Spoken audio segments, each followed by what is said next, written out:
Well, welcome everybody. It's Matt Johnson. Happy 2022, and we're going to have a little discussion around the 21-day Eat Challenge. Most of you are signed up for it. Some of you are maybe getting on the call to learn about the challenge. Maybe you've never heard about the challenge. So thanks for joining me to start the new year. We're recording it as always. We're actually live streaming on Facebook. So welcome everyone as we dive into this 21-day Eat Challenge coaching session. And you know, we're really excited at On Target Living right now because my father just had an opportunity to write what I call one of his greatest pieces of work. He set off to write a 100-page book, and because of COVID and because of pandemic and scheduling, he just finished a 400 and some odd page book called Rest, Eat, Move. So when we start today, I want you to really think about this concept called health begins in the mind. Because when we're thinking about a challenge, a lot of us maybe want to lose weight. We want 2022 to be different for many reasons, but from a health standpoint, it always begins in the mind. And so if you're going to think about today, you know, what do we want to take out of it? Number one, what do we want? When you're signing up for a challenge, when you're focusing on eating, when you're trying to reprioritize or re-energize to start the new year, there's some outcome, there's some goal that you're really looking for. Lose 20 pounds, better skin, better energy, maybe better mood. Our mental health has been tested. So I want you to get specific today, tomorrow, over the next couple days, and ask yourself, what do you truly want?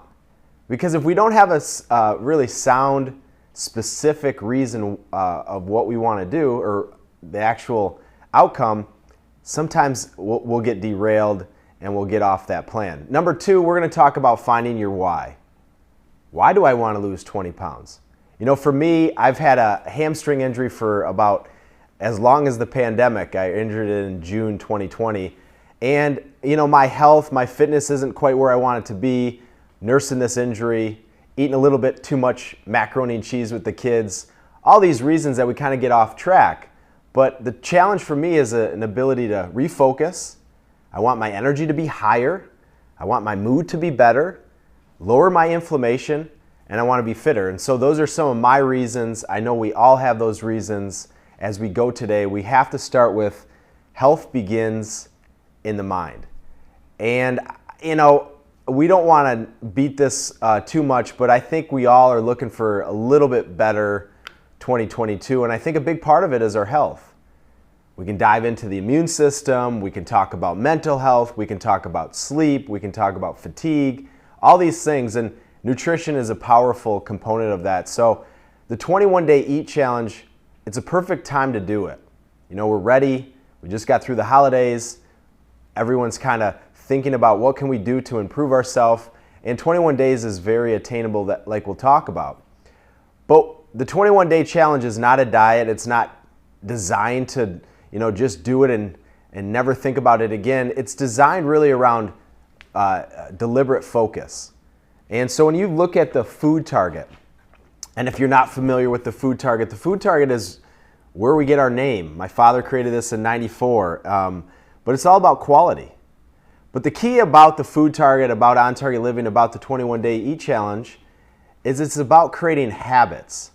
It's creating habits that can become rituals that can become a lifestyle. And so I don't want you to think about the 21-day challenge as a diet. I want you to think about it as a deliberate focus on what to eat. And what we're going to really focus on, and you've seen this before, and I want to, you know, talk about it again, is we're going to focus on the foods that you can eat, or you may say the foods that you should eat, versus the foods that you can't eat or the foods that you shouldn't eat. We all know that list. If you're like myself, we went the last 30 plus days in the holiday season eating those foods. But we're going to focus on the foods that we can eat, the foods that we should eat, and we're going to create a plan, a structure. We're going to find ways to pivot and maneuver and focus on that for 21 straight days. And, you know, following the food target, following the eat guide, that's really the only rule of the 21-day Eat Challenge. And so along the way today, if you have any questions, put them in the chat. We'll record this. It's designed to be very interactive. But let me talk about a couple, key pillars of information today on how I want you to think about the 21-day challenge. So number one, you have this food target. It's very forgiving, but for these 21 days, what we want you to do is focus on the center of the target. Now, what's in the center of the target? Anything with one ingredient. So these are going to be your whole foods, the foods closest to the source. You know, I made I made dinner last night, which created leftovers for lunch today, and I used canned tomatoes, which is, you know, one ingredient. So it's not quite necessarily, it's not going to label canned tomatoes in the food target, but we know tomatoes, canned tomatoes, one ingredient. I added some chicken, I added some garlic, I added some onions, some other spices. I put that over whole grain rice. That was my meal, created my lunch. And so I want you to realize it's one ingredient. Now there could be canned, boxed, bagged foods with one ingredient, but for the most part it's whole foods, trying to get as close to the source. You'll see beverages, you'll see sweeteners, you'll see some other things like condiments. I want you to understand that it's forgiving, but we're trying to be focused for 21 days of eating in the center of the target. So if you're signed up, you should have received this Eat Guide. If you haven't, we'll get you another copy. If you haven't signed up, once you sign up, you'll get access to that Eat Guide. But I just want you to follow this for 21 days. I want you to experiment with it. You know, if you haven't had pineapple in a while, you know, try some pineapple.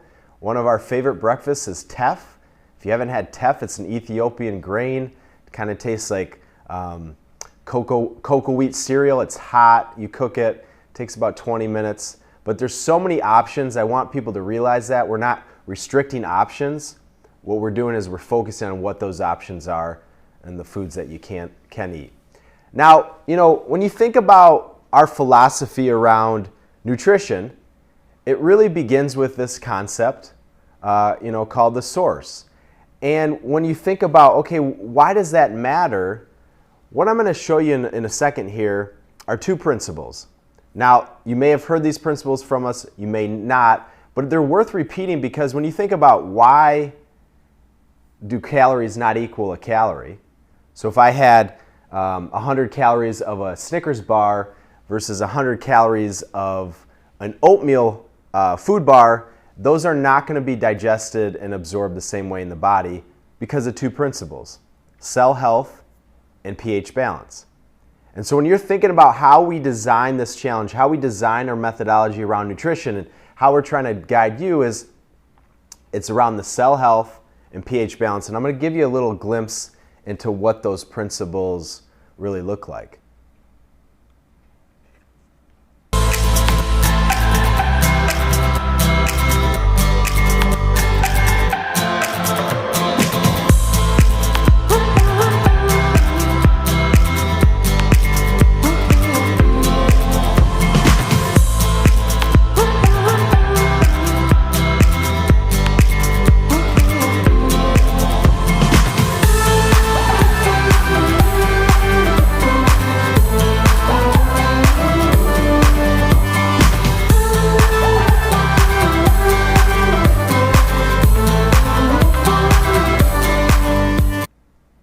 Now you may be thinking, okay, biology, what do I need to know? This is really important because when you think about food and the struggle we have in our society around food, it's always about calories, or it's always about macronutrients and manipulating these things.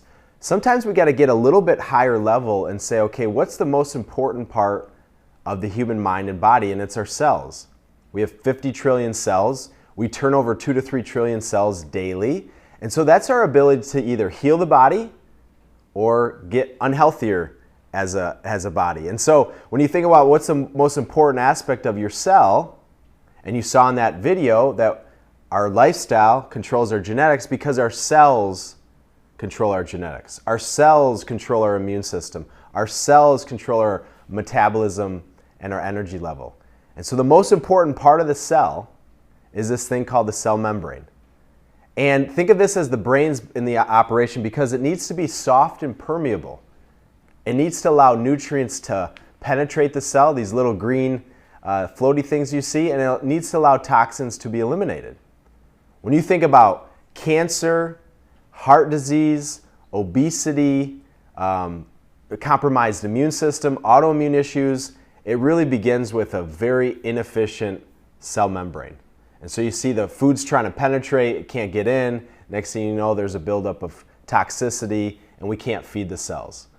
And so why does that matter? Because, well, there's ways to make that cell membrane healthy.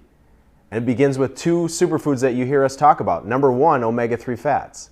And so why are omega-3 fats so important? Why are they such a part of our methodology? Is because they are the nutrient that helps make that cell membrane. So every cell in the human body needs these omega-3 fats. That's why they're essential. 95% of us are deficient. So when you're thinking about omega-3s and why do you need to consume them, it makes that cell membrane soft and permeable. Number two is water, hydration. The more water, the more fluid, the more transportation and elimination. And those are two key nuggets when it comes to cell membrane. Number two, once we get inside that cell, this is where we want to fuel the body with higher quality fuel. And so if you're looking and saying, well, why do I have to, necessarily eat at the center of the target versus the outside? Well, the center is going to be actually fuel. It's going to feed those cells. The outside is not going to be nutrient dense or the right quality fuel. So think about your metabolism, your energy, all this stuff. It begins in the center of that cell, thing called the mitochondria, and that's why quality matters over quantity. And here's the exciting thing for me. Maybe it's exciting to you. Maybe you're like, it's over my head. But we have control over genetics, whether it's cancer, obesity, chronic disease, inflammation. If we make our cells healthy, we can either turn on or turn off those genetic profiles to make the body healthier. And that's what epigenetics are. And that means what we do, our lifestyle, actually controls our health way more than genetics. So principle number one that we teach, I talk about it a little bit. I really wanted to talk about it today. This is the reason why it matters, the quality of food you eat, and that's why this 21-day eat challenge can be so powerful. Principle number two is around this thing called pH balance. And you're hearing more of this. It's being marketed in different ways, but I want to make it really simple. The body has this balance between 7.4 and 6.8. And the body needs to stay in this pH balance or else we wouldn't survive. Now, 14 is alkaline, 1's more acidic. In our society, this is all you need to know. In our society, we tend to be more acidic. We don't breathe correctly, we don't sleep, we don't move the body, we eat processed foods, we're over-medicated, and that tends to lead us to more acidic environment. Well, what's the side effect of that? The side effect is the body has checks and balances, and it tries to buffer us into balance as best as it can. And one of the ways it does that is it takes nutrients that we have in our bones, in our blood, in our skin, iodine, magnesium, potassium, calcium, and it uses those to buffer us into balance. And so why is that a problem? Well, we need calcium for our bones, for our muscles, and if we're using it to buffer into balance, we're not going to have healthy bones or muscles. And so the key is if we can get more alkaline, and it begins with the food we eat, the stress we manage, the movement we have, we can get that body more alkaline, and then we don't use those precious minerals. And you may be thinking, well, I've heard more about I need to supplement with magnesium and I need to supplement with this and that. The reason is because we're more deficient than ever. The best way to get more absorption of these nutrients is to get the body more alkaline. How do you do that? Exactly what you're doing with the 21-day eat challenge. You're making upgrades. So for these 21 days, we're not going to consume table salt. We're going to consume Celtic sea salt. Celtic sea salt, very alkaline, 80 minerals. Regular table salt, 2 minerals, extremely processed, very acidic. And so you're really just looking and say, how do I make something better? If I eat breakfast, all I'm doing is making an upgrade to that breakfast. And then this is the big one that you're going to see over 21 days. We're really eliminating that processed food category for 21 days. Now, for 365, that's not as sustainable. For 21 days, I want you to really think, how can I eat more foods closer to the source? When we talk about gluten and digestion and inflammation, it's really a problem of eating too much processed foods. And so I was in the grocery store this last weekend, and there's so much good marketing, keto and low carbohydrate and gluten-free, but all that stuff's in a bag, a package, a box, has a barcode. I want you to understand we're going to improve our digestion. We're going to lower inflammation. We're going to have better energy when we eat foods that are not in those packages. And so if I remove gluten out of a chip, it's more processed. If I just go and eat more potatoes, it doesn't have gluten to begin with. And so whole foods, processed foods, you can see it's going to make the body tremendously more alkaline. You're going to start getting digestive enzymes, pro and prebiotics, and you don't need to get these things from a pill or a supplement. And then beverages. You can't overlook beverages over these 21 days. A lot of people, beverages are a key component to improving your health or really prioritizing some habits to change. I don't drink coffee, but over these 21 days, obviously if you're drinking too much coffee, really look at that, what you're putting in your coffee, and then energy drinks, soda pops, caffeinated beverages, really trying to make a conscious effort to focus on the drinks that we can consume, like mineral water, spring water, adding lemons and limes. Maybe you want to do some juicing, make some smoothies. So many ways to upgrade your beverages to get the body more alkaline. Now I'm focused on eating today, but I can't emphasize your sleep and lack of sleep really can play a role with your pH, and then exercise or lack of exercise can play a role in your pH. And so over these 21 days, obviously we're encouraging you to move, to sleep, to rest, but the goal of the 21 days is very focused on nutrition. One of the benefits of signing up for the challenge, you get access to the digital challenge cookbook. Use this as a tool.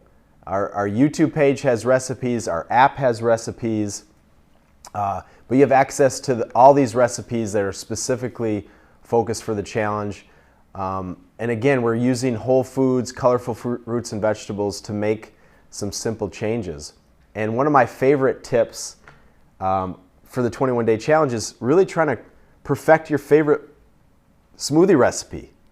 Adding chia seeds or changing the liquid, whether you're using carrot juice or almond milk or coconut milk.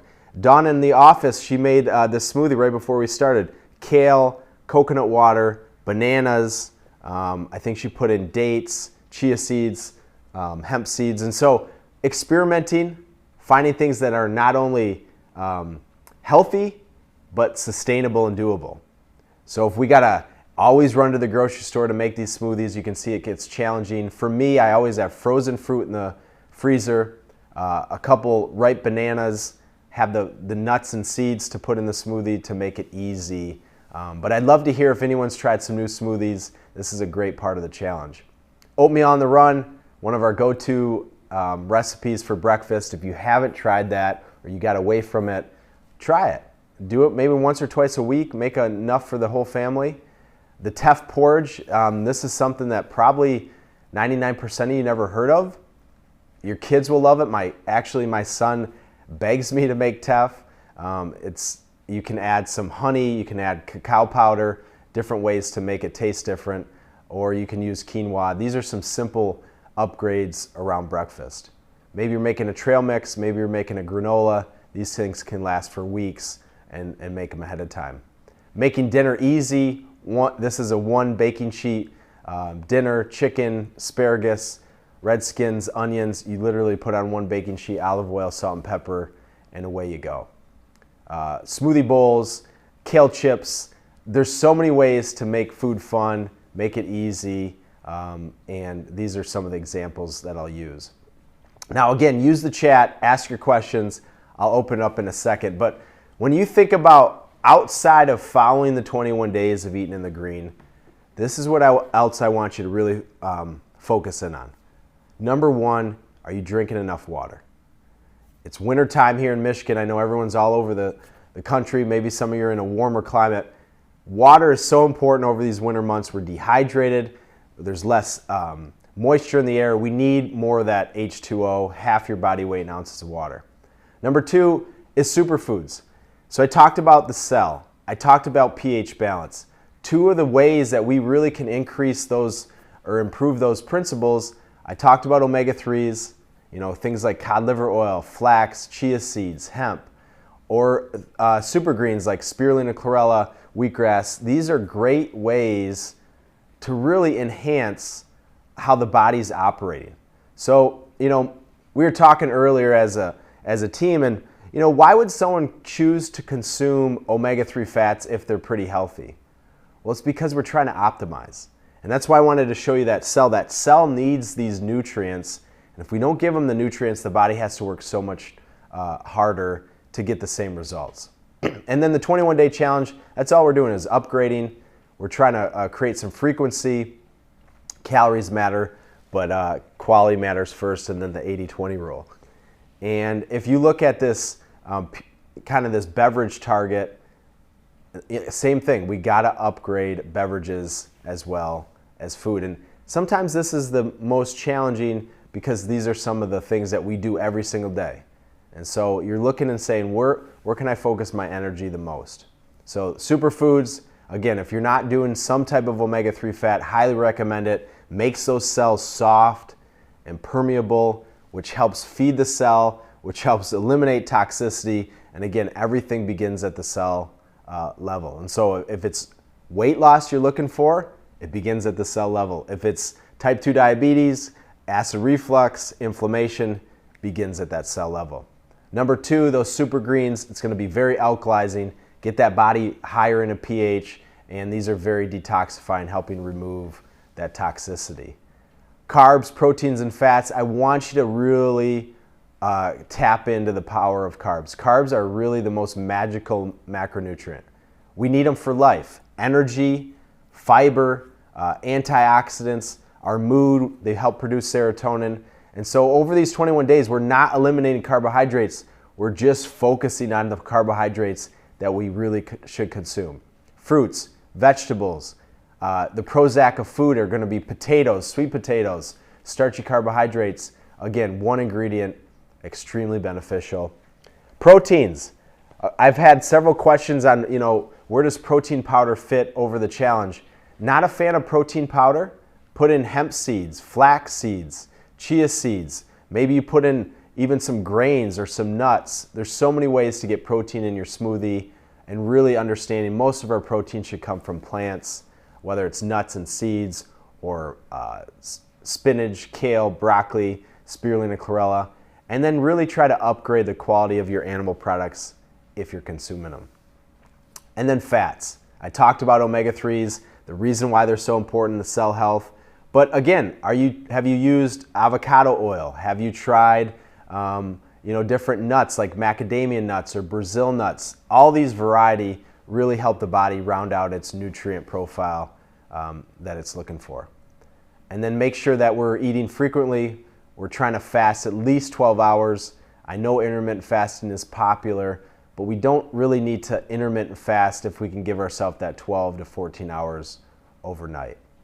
And I think the good news is we don't have to restrict calories, because calorie restriction is not going to work long time, because we have hormones, we have other processes that are going on. It's not about calories in, calories out. It's about how the body's working. Absorbability, detoxification, cell permeability, pH balance. So calories matter, but we're going to focus on those quality, and so you shouldn't have to count calories, especially over these 21 days. Now, after these 21 days, whether you started on Monday, started a week ago, you're going to start this weekend, the goal after the 21 days is to get into more of a sustainable plan. And that's called the 80-20 rule. And so after the 21 days, we're going to really encourage you to shift to this 80-20 concept. 80% of the time you're eating close to the center of the target, you're moving your body on a daily basis, you're trying to get quality sleep, but giving yourself that leeway for the 20%. Now, I've been coaching people and working with people, especially at the end of the year, and I know most people are kind of operating at that 50-50, just trying to get through it. And so I think starting the new year, we're energized. We want to create these good habits. Remember, it's all about habits. For 21 days, we're focused, but after that, we can give ourselves some liberties and still get the results we're looking for. And so if you're looking at the week, you can see 4 out of the 21 meals, we can have some leeway, but you can see if Monday's bad, Tuesday's bad, we're going to have a tough time getting the results most of us are looking for. If you haven't checked out our app or use our app, there's tons of free resources there. Once you get inside the app, there's an option to buy and subscribe to it that opens up the whole library. But check that out as a resource. One of the things we're starting next week is Workout Wednesday. So we'll either have a live workout or a pre-recorded workout that will come to you every Wednesday, because movement is challenging. It's challenging right now. There's different dynamics happening, but there's, I think, some great ways we can move our body from anywhere. I mentioned the new book, but when I want you to kind of leave here today, there's 3 metrics outside of weight and the typical things that, you know, get us re-energized to start the year that I want you to focus on in 2022. Number 1, you need to know how many breaths you're taking per minute.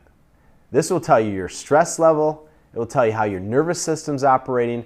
It'll really tell you how you're breathing.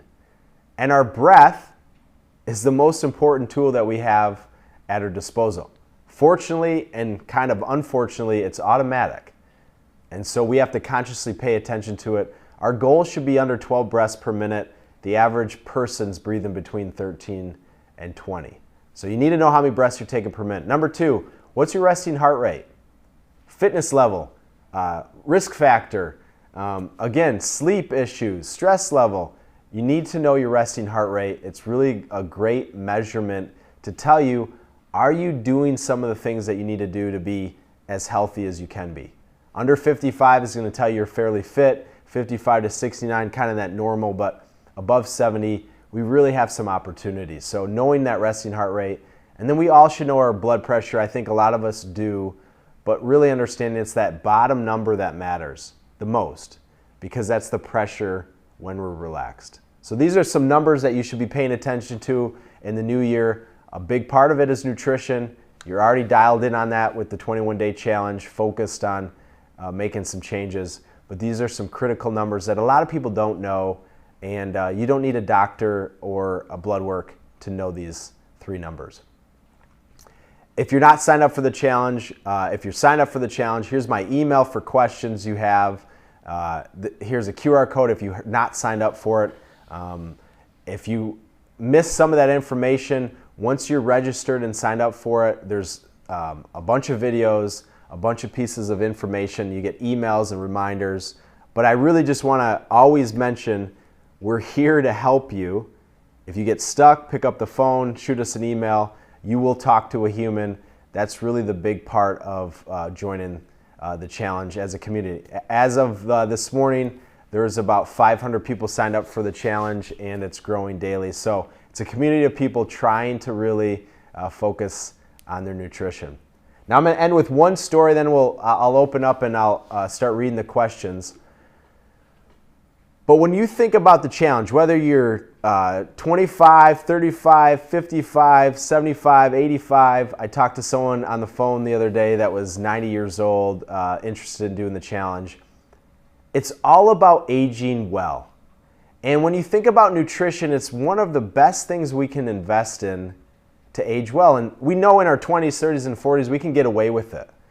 But I'm seeing this, especially over the last 2 years, as we've gotten out of our rhythms, is this thing called the aging gap. 40, 45, 50, 55, we start to see this rapid decline.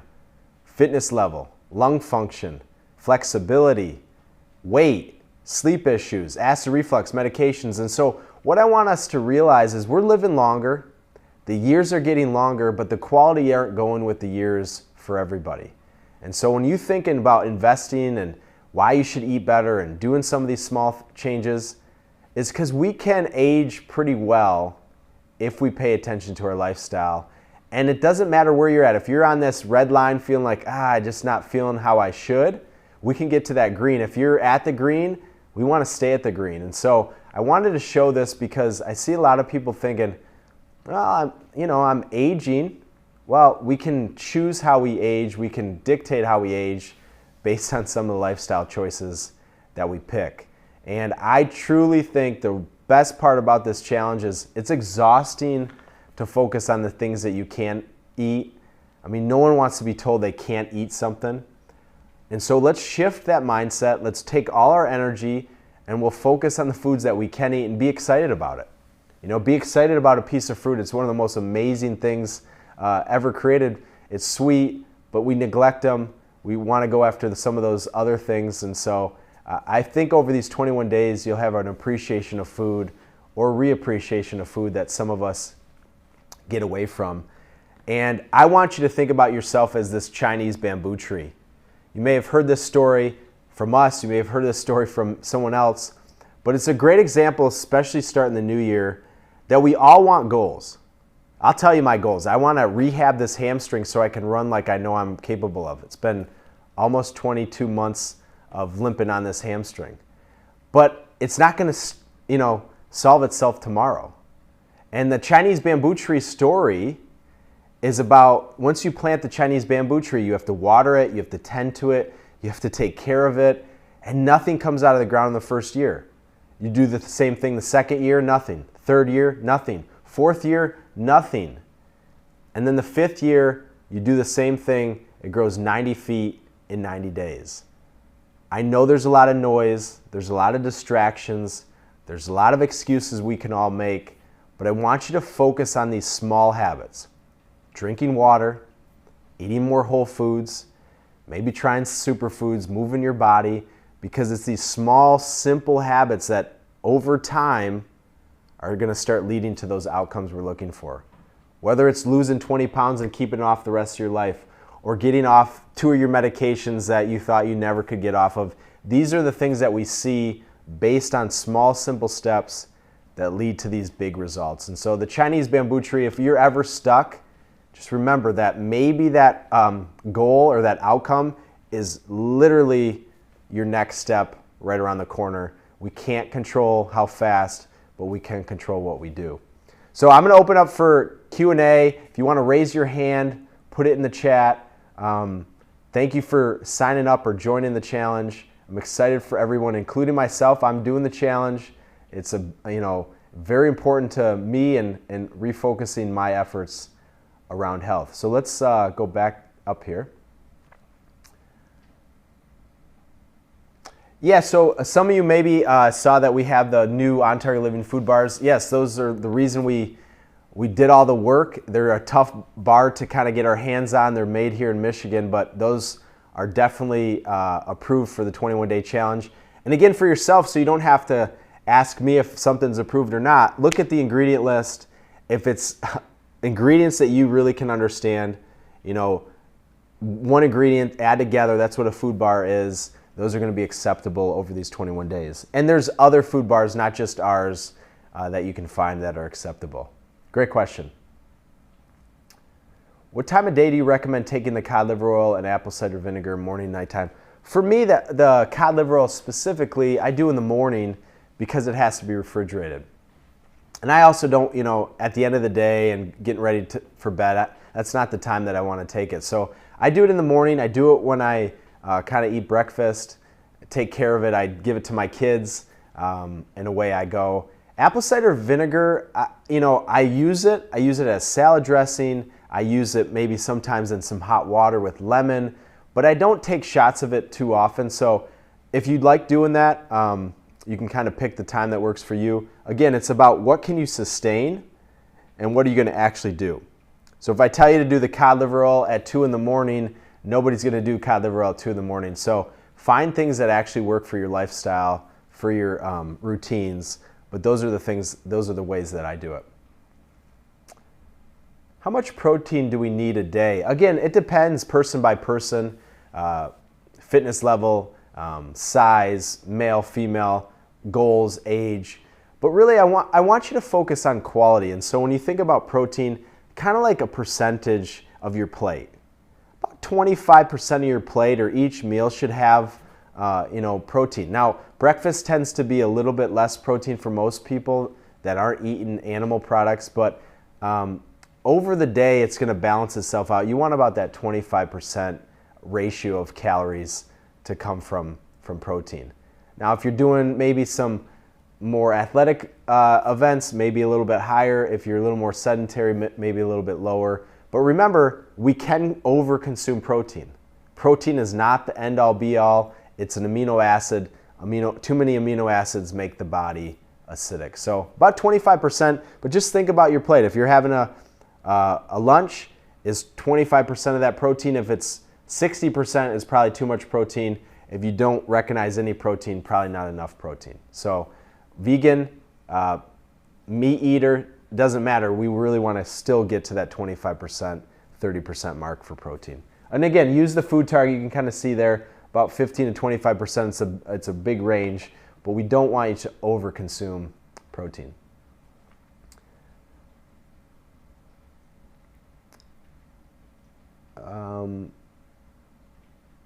Opinion on Tart cherry juice. I've been taking it regularly.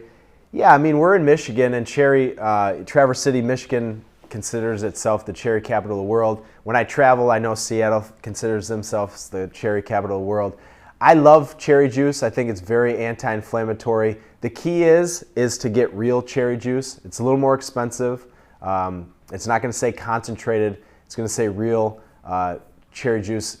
I use it on a regular basis, a little shot, put it in mineral water, maybe just take a little shot of it. Anti-inflammatory.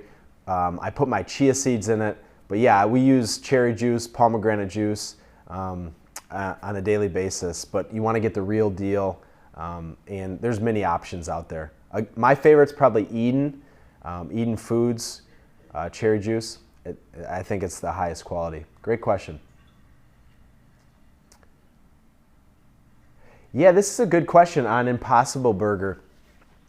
I really want us to use common sense, and I'm not saying this to kind of say it's not common sense, but when we think about processed plants to create something that tastes and feels like a burger, we're going to know a lot of man-made scientific laboratory things were put in place to do that. Because I don't know about you, but if I take a bunch of grains and stuff and mix them together in a blender, it's not going to quite taste like a meat patty. So I think the Impossible Burgers, these plant-based meat alternatives, they are the new processed foods. And so I want you to really be hesitant of some of that stuff. Not saying there's not good options, but just like anything else that starts to get some traction, there's probably more bad options than there are good options.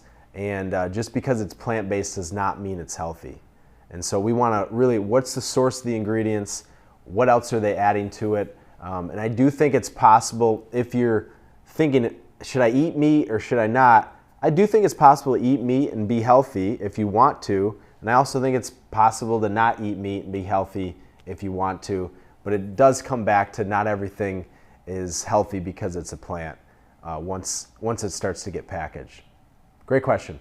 I think there's 52 ingredients in the Impossible Burger, just so people know that.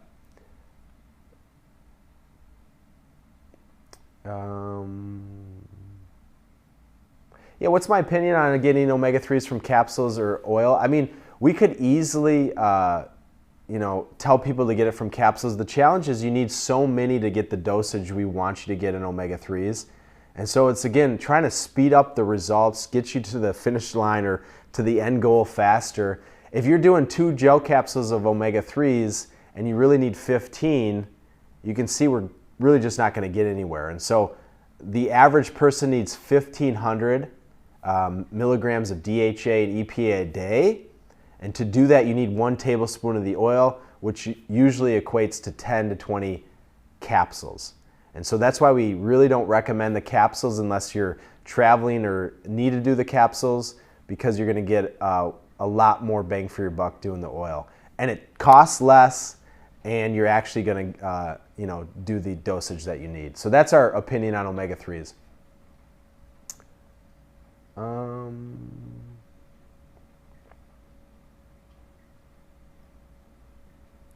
How do you calculate resting heart rate? Really, all you're doing, once you wake up, move the body a little bit, brush your teeth, eat. You just take your pulse for 60 seconds, and so you could do your pulse over 10 seconds and then times it by 6.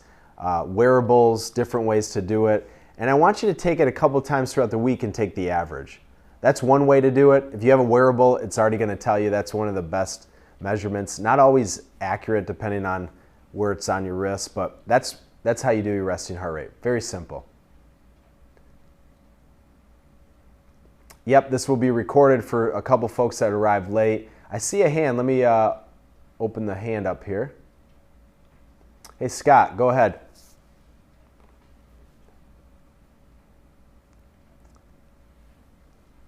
Scott Johnson, if you want to ask your question, I think you're on mute. If not, I'll keep moving down the list. Sorry, you're right, I was muted. I was just going to ask if you have a handout on the web page listing pH levels of foods. Great question. We have this thing called the pH target, and I'll send it to the rest of the group. I don't like to get into this game of the levels of pH because it's about what it does inside the body. And so a great example, kind of an oxymoron, is lemons are very alkalizing, but in nature they're very acidic. And so we have this chart that tells you here's the foods that are alkalizing, here's the foods that are acidifying, kind of everything else in the middle. So we'll send that forward. Great question. Thanks for asking.